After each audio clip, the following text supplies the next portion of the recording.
ಬೆಳಗ್ಗೆ ಎದ್ದ ತಕ್ಷಣ ಮನೆಯ ಮಹಾಲಕ್ಷ್ಮಿಯಾದ ಮಹಿಳೆಯು ಅಡುಗೆ ಮನೆಗೆ ಹೋಗಿ ಈ ಒಂದು ವಸ್ತುವನ್ನು ಮುಟ್ಟಿದರೆ ಇಡೀ ಕುಟುಂಬಕ್ಕೆ ಅಖಂಡ ಅದೃಷ್ಟ ಒಲಿಯುತ್ತದೆ. ಧನ ಸಂಪತ್ತಿನ ಜೊತೆಗೆ ಅಷ್ಟ ಐಶ್ವರ್ಯಗಳು ಪ್ರಾಪ್ತವಾಗುತ್ತವೆ.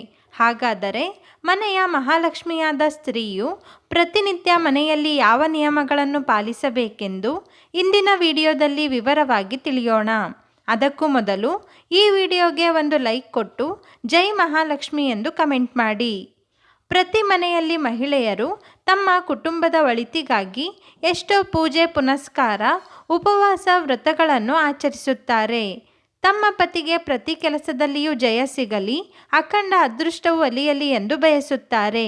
ಹಾಗೆಯೇ ತಮ್ಮ ಇಡೀ ಕುಟುಂಬವು ಯಾವಾಗಲೂ ಸಂತೋಷದಿಂದ ಇರಬೇಕೆಂದು ಆಶಿಸುತ್ತಾರೆ. ಈ ರೀತಿಯ ಕನಸನ್ನು ಹೊತ್ತಿರುವ ಪ್ರತಿ ಮಹಿಳೆಯು ಮನೆಯಲ್ಲಿ ಈ ಬದಲಾವಣೆಗಳನ್ನು ಮಾಡಿದರೆ ಸಾಕು, ಸಂಪತ್ತಿನ ದೇವತೆಯಾದ ಮಹಾಲಕ್ಷ್ಮೀ ದೇವಿಯ ಅನುಗ್ರಹವು ನಿಮ್ಮ ಕುಟುಂಬಕ್ಕೆ ಲಭಿಸುತ್ತದೆ. ಇದರಿಂದ ಅದೃಷ್ಟವು ನಿಮ್ಮದೇ ಆಗುತ್ತದೆ.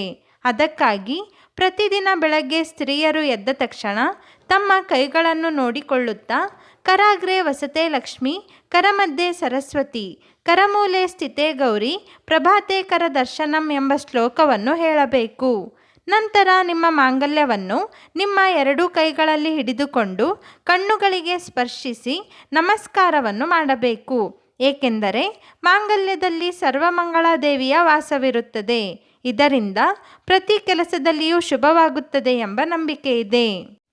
ನಂತರ ಮಹಿಳೆಯರು ಮರೆಯದೆ ಭೂಮಿಯನ್ನು ಸ್ಪರ್ಶಿಸಿ ಭೂದೇವಿಗೆ ಭಕ್ತಿಯಿಂದ ನಮಸ್ಕಾರವನ್ನು ಮಾಡಬೇಕು. ಇದರಿಂದ ನಿಮಗೆ ಭೂದೇವಿಯ ಆಶೀರ್ವಾದವು ದೊರೆಯುತ್ತದೆ.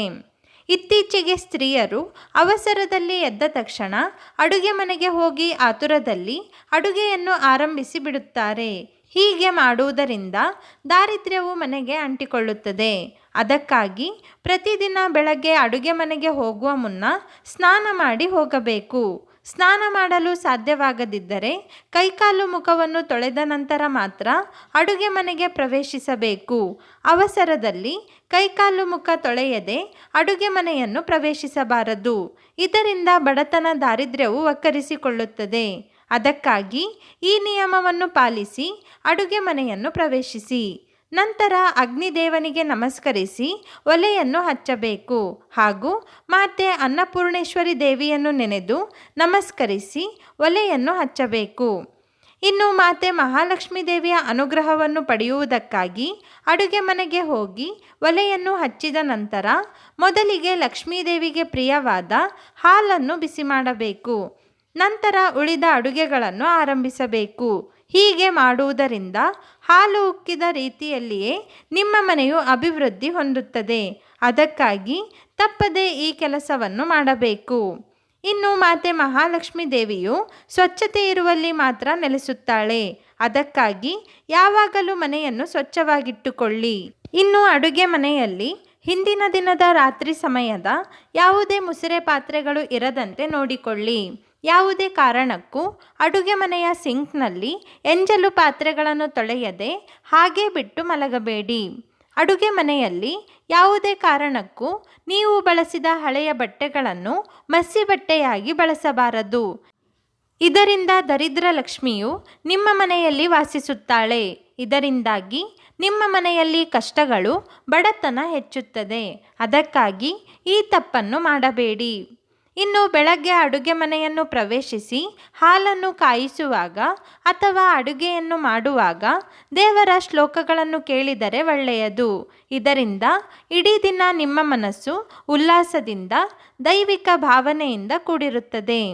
ಹಾಗೆಯೇ ಮಹಿಳೆಯರು ಅಡುಗೆ ಮನೆಗೆ ಹೋಗಿ ಹಾಲನ್ನು ಕಾಯಿಸಿದ ನಂತರ ಯಾವ ವಸ್ತುವನ್ನು ಸ್ಪರ್ಶಿಸಬೇಕು ಎಂದು ನೋಡುವುದಾದರೆ ಅದು ಮಹಾಲಕ್ಷ್ಮೀ ದೇವಿಗೆ ಪ್ರಿಯವಾದ ಹರಿದ್ರ. ಹರಿದ್ರ ಎಂದರೆ ಅರಿಶಿಣ.